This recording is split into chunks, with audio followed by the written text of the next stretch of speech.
Baiklah Bapak Ibu ya. Para ulama ada dua pendapat ya tentang hukum menikah. Yang pertama hukumnya sunnah. Hukum nikah teh sunnah Bapak Ibu. Yang kedua hukumnya wajib. Wajib menikah. Sebab apa? Nabi berkata, barang siapa yang tidak mengikuti sunnahku, dia bukan. Termasuk waktu dahulu pernah ada 3 laki-laki yang datang kepada istri Nabi menanyakan tentang ibadahnya Rasulullah. Lalu istri Nabi ini menjelaskan kepada 3 orang. Lalu kemudian timbullah syubhat dari mereka. 1 orang, Nabi mah sudah dijamin masuk surga katanya. Kita yang bertiga ini, aduh amalan belum ada apa-apanya katanya teh. Kalau begitu, kata yang satunya, saya nggak mau nikah, saya mau beribadah saja. Yang satu lagi berkata, saya nggak mau tidur, pokoknya saya ibadah doang katanya, tahajud, sholat saja. Yang satunya lagi, saya nggak mau puasa, saya nggak mau makan. Setiap hari mau puasa terus katanya. Akhirnya terdengarlah kabar di telinga Nabi. Lalu kemudian nyamperin orang yang 3 ini. Apa kata Nabi? Apakah kamu yang mengatakan demikian dan demikian? Iya Rasulullah. Apa kata Nabi? Demi Allah, saya adalah orang yang paling bertakwa di antara kalian. Saya menikah kata Nabi. Lalu kemudian saya tidur dan saya berbuka. Barang siapa yang tidak mengikuti sunnahku, maka dia bukan umatku, bukan golonganku kata Nabi. Dari hadis ini sebagian pendapat bahwa nikah itu hukumnya wajib. Wajib hukumnya. Tapi pendapat yang kuat adalah sunnah yang ditekankan Bapak Ibu. Karena ada beberapa ulama termasuk pengarang kitab Riyadhus Shalihin Imam Nawawi. Beliau tidak nikah Bapak Ibu. Qadarullah keburu meninggal dunia di umur 40 tahun. Karena sibuk nuntut ilmu Bapak Ibu. Imam Ahmad bin Hambal yang luar biasa beliau ya Bapak Ibu. Beliau menikah di umur 40 tahun lebih. Ada yang mengatakan di umur pas 40 tahun. Karena saking sibuknya nuntut ilmu. Jadi lupa kepada perempuan Bapak Ibu. Siapa tahu kan nanti ada yang tidak nikah dengan uzur tapi Bapak Ibu. Dia sudah usaha tapi nggak nikah juga ya beda lagi urusan. Nah kalau ini dia sengaja ini Bapak Ibu. Dia nggak mau nikah. Nah itu bukan golongan Nabi. Nah, nggak ada jodoh, dia sudah berusaha kan? Nah, kata saya tadi sudah beda bab lagi. Itulah ujian dia, Bapak Ibu. Ujiannya memang begitu. Ujian kita beda-beda. Ada kemarin juga ya saya ngisi di sana. Ada yang datang, Pak Ustadz. Ternyata banyak Bapak Ibu. Anak saya katanya Bang doakan begini. Kenapa Ibu kata saya teh? Umurnya sudah sekian Pak Ustadz, cuman nggak tertarik sama laki-laki katanya. Ya, iya.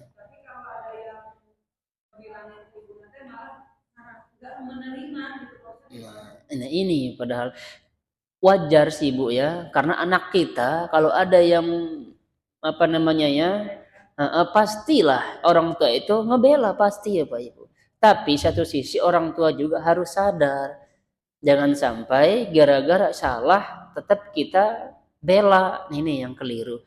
Sifatnya seorang ibu pasti akan membela anaknya walaupun salah, sifat dasar. Tapi kalau dibarengi dengan ilmu itu pasti akan tahu, oh iya salah. Tapi kita juga harus tahu dong sebagai tetangga, jangan disebar-sebar dengan di depan orang tuanya. Hati siapa sih yang tidak sakit Bapak Ibu anaknya di depan umum digituin. Nah, itu ya. Bagaimana sikap kita, bagaimana sikap orang tua tersebut? Wajib setiap hari menasihati anak Bapak Ibu. Kalau tidak, serahkan dia kepada dinas sosial. Itu kuncinya. Tapi kan seorang ibu selalu nggak tega Bapak Ibu. Selalu nggak tega. Inilah dia antara iman dan syahwat, antara iman dan nafsu itu. Makanya di Al-Quran 50-50. Takwa disebutnya sekian kali, nafsu disebutnya sekian kali. Tetapi solusinya, barang siapa yang takwanya lebih dominan, maka nafsunya akan direm. Inilah jadi PR besar kita di dunia sekarang ini. Sekarang kita bahas ya satu persatu. Di antara faedah-faedah menikah adalah melahirkan anak. Melahirkan anak. Karena salah satu tujuan menikah adalah mempunyai atau menjaga keturunan. Makanya salah kalau ada para artis yang mempromosikan, apa istilahnya tuh? Free child itu, Bapak Ibu, salah, itu bertentangan dengan syariat Islam. Bertentangan dengan fitrah manusia. Orang menikah itu tujuannya menjaga keturunan. Ini mah Masya Allah. Anaknya dijadikan, boneka dijadikan anak. Ada juga ya sudah ngadopsi aja anak begitu, sehingga mereka rata-rata banyak juga yang mengkampanyekan ya, child free itu Bapak Ibu. Itu yang keluar dari fitrah Bapak Ibu. Di antaranya faedah menikah adalah menjaga diri dari setan.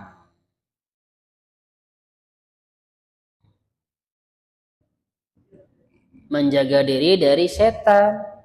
Dari dorongan hawa nafsu. Setan mah seneng Bapak Ibu ngedorong kita dari hawa nafsu.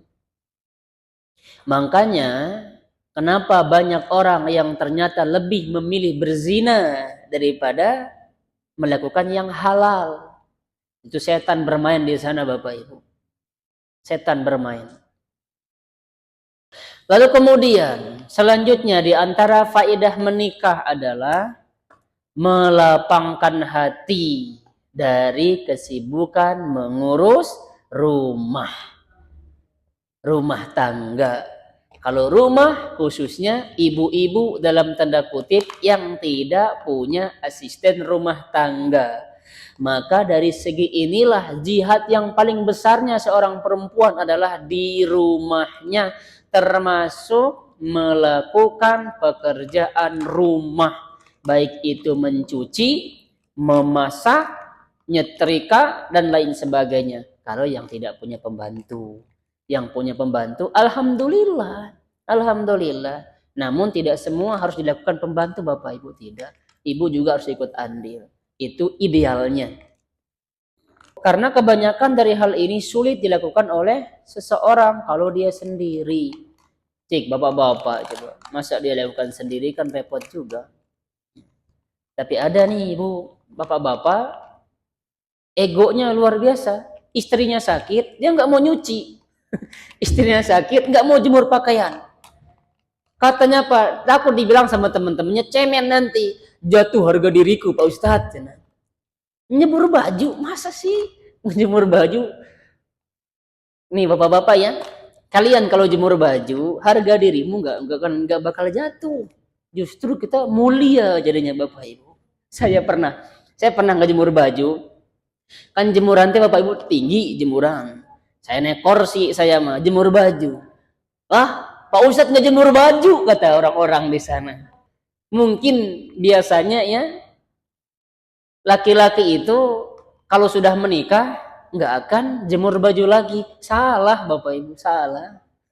Atau kalau istri sibuk misalnya, istri sakit, ya gantian lah, kan cuma sekedar ngejemur baju doang. Harga diri nggak bakal jatuh Bapak Ibu. Nggak akan hina kitanya gara-gara ngejemur baju, tidak. Terus memasak katanya, masak mah pekerjaan perempuan, enggak juga, salah. Kalau bapak-bapaknya bisa masak, masak buat istri. Istrinya misalkan sakit, masaklah laki-laki.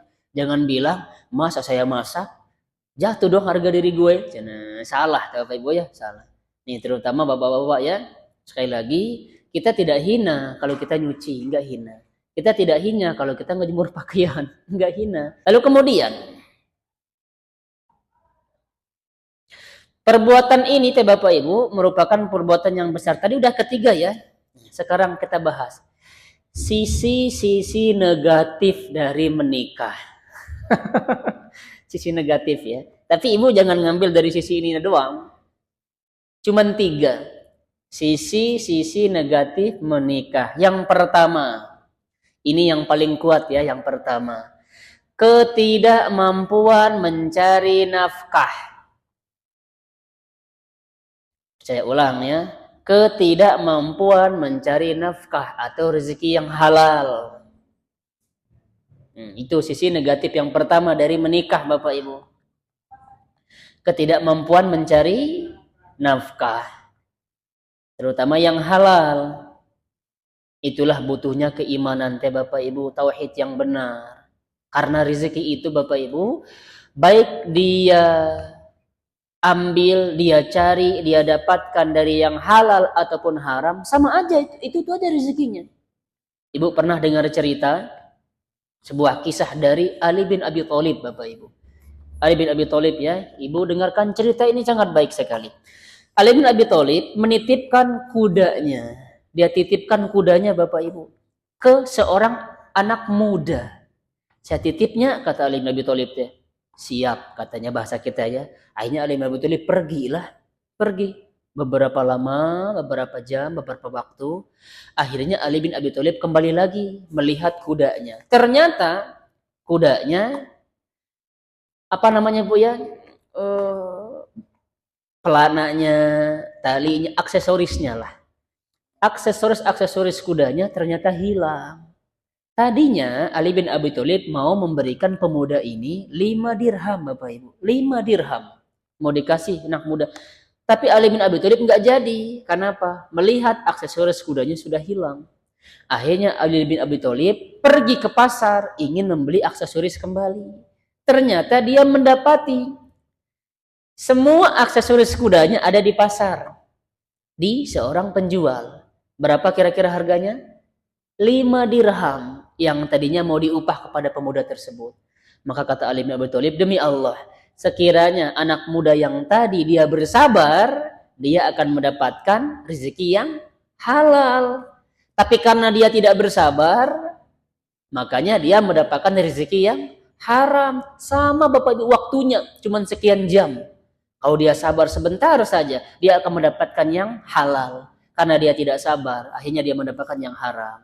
Ternyata yang mencuri pelana aksesoris kuda Ali bin Abi Thalib, pemuda yang tadi. Coba kalau dia sabar, pan? Itulah kita juga di kehidupan kita sekarang, Bapak Ibu. Sabar. Kita rezeki kita yang kita makan itu Bapak Ibu, ya sudah, segitu-gitu aja. Walaupun kita dapatkan dari yang haram, Bapak Ibu. Kita akan mendapatkan segitu yang kita telan, segitu yang kita punya di pakaian kita, segitu yang kita sedekahkan. Itu saja hakikat nama. Kita seberapa sih, seberapa piring yang kita makan? Enggak banyak, paling sepiring juga. Gitu ya. Yang kedua Bapak Ibu, sisi negatif dari menikah ya. Kegagalan menunaikan hak-hak istri.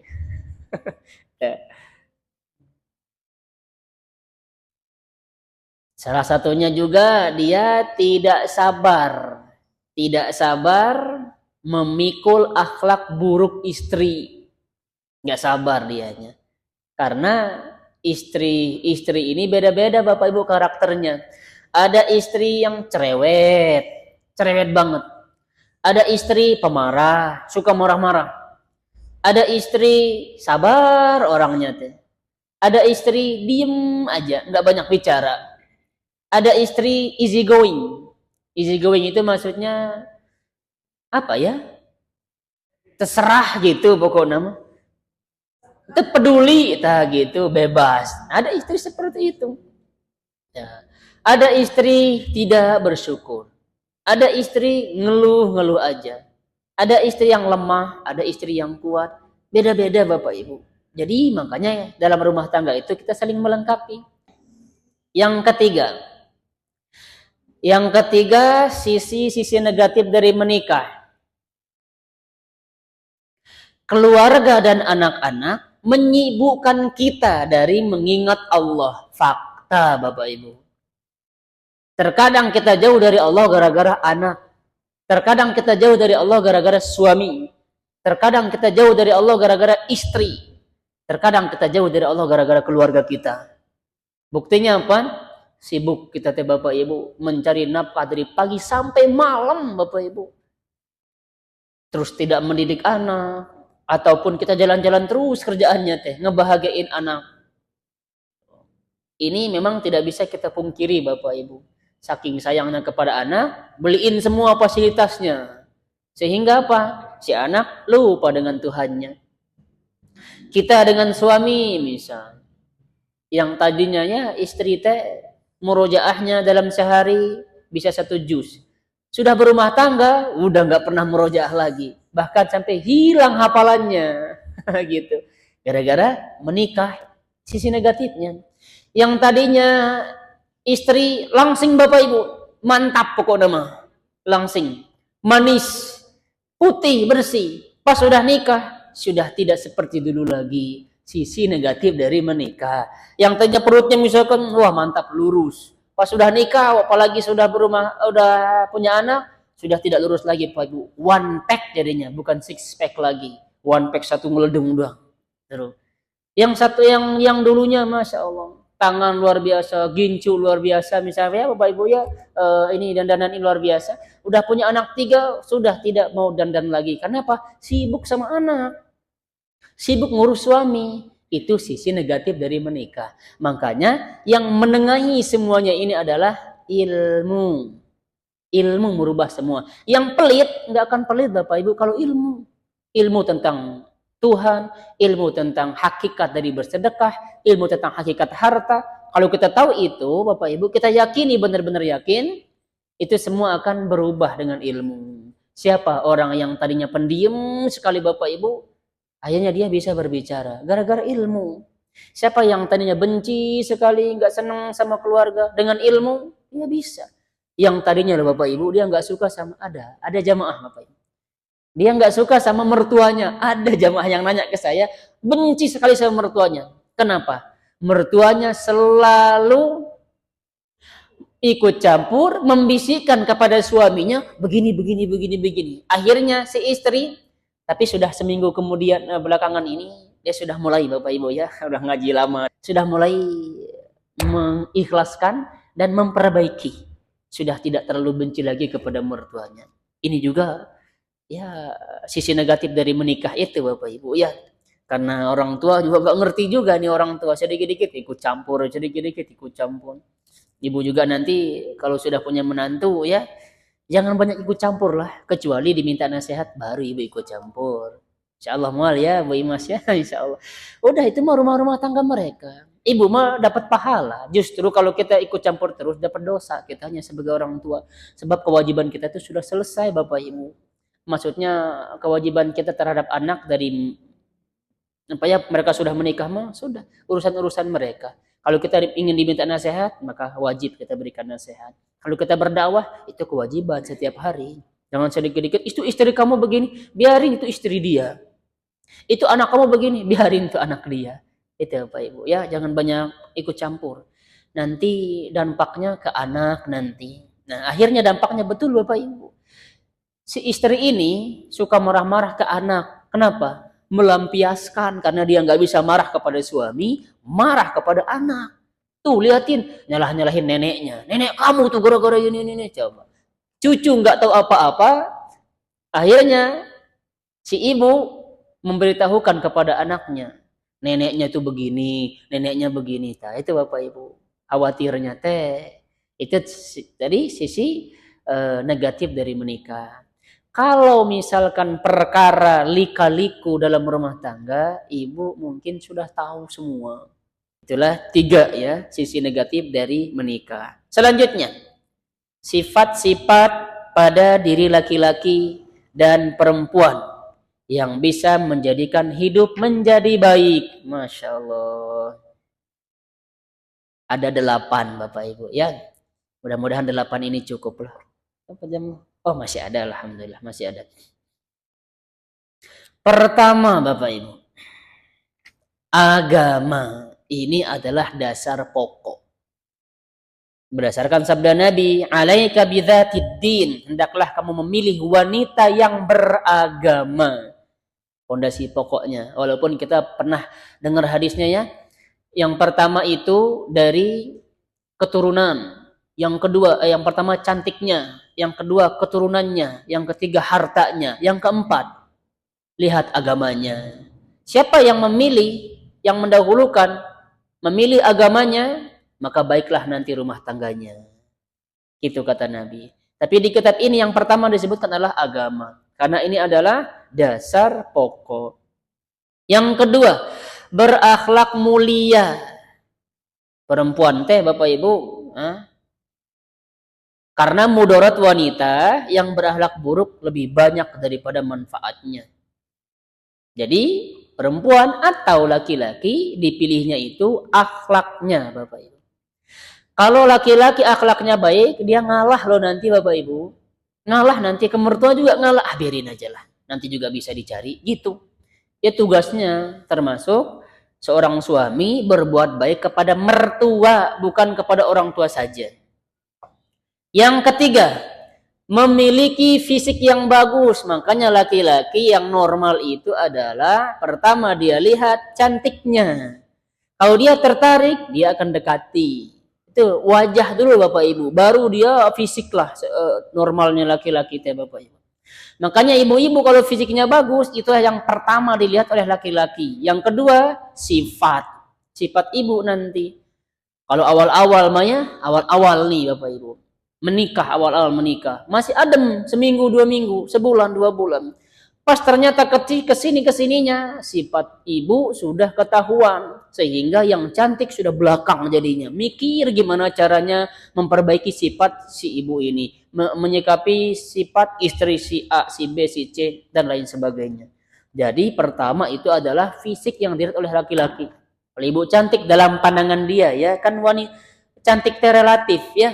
Relatif cantik. Buat suami ibu cantik sekali. Buat yang lainmu belum tentu, kan begitu. Mohon.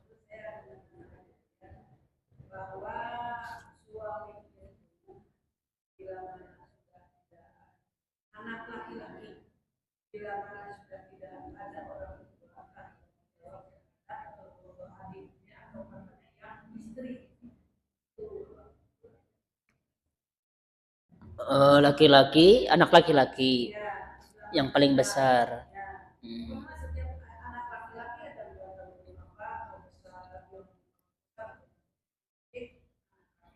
Iya. Oh, betul. Oke. Ya, bila mana orang tua sudah tidak ada, maka yang menggantikan posisi ayah adalah anak laki-laki yang paling tua. Bila mana istri atau ibu sudah tidak ada, yang menggantikan posisi ibu adalah anak perempuan yang paling tua. Itu kondisinya, aturan Islam Bapak Ibu. Makanya jadi anak laki-laki itu sebenarnya satu sisi bagus, satu sisi kalau nggak ada ekonomi jadi tanggungan berat, buat dia stres Bapak Ibu. Makanya jadi kakak itu jangan pelit ke adik, jangan pelit. Tapi saya pernah ini Bapak Ibu ya, lihat di beranda saya, kan orang tuanya sudah meninggal. Jadi kakak perempuannya ini yang paling tua, dia paling tua. Dia menggantikan ibu. Itu dia bersaudara 12 orang Bapak Ibu. Dia suapin saudaranya. Pada nangis saudaranya Bapak Ibu, membayangkan itu ibunya. Dipeluk, dicium, pada nangis semua Bapak Ibu. Nah saya pingin juga begitu kita Bapak Ibu. Sudah kumpul misalkan, kumpul lah, orang tua kan tidak ada. Posisikan kakak yang paling tua itu sebagai orang tua. Suapin. Biar lebih erat hubungan antara saudara kandung. Itu caranya Pak Ibu ya. Itu memang aturan Islam. Aturan Islamnya yang menggantikan posisi bapak, anak laki-laki yang paling tua. Yang menggantikan posisi ibu, anak perempuan yang paling tua. Itu dia. Selanjutnya, ini ya. Sudah habis, emang udah berdiri aja itu. Lalu cirinya, kata Rasulullah, kata di kitab ini, yang keempat adalah maharnya yang ringan. Mahar yang ringan. Apa kata Umar Bapak Ibu? Jangan mahal-mahal masalah wanita. Jangan mahal-mahal masalah mahar kata saya. Jangan biarkan ya anak kita rela dia berzina karena dia takut maharnya Bapak Ibu. Maharnya tidak ketulungan, akhirnya zina jadinya.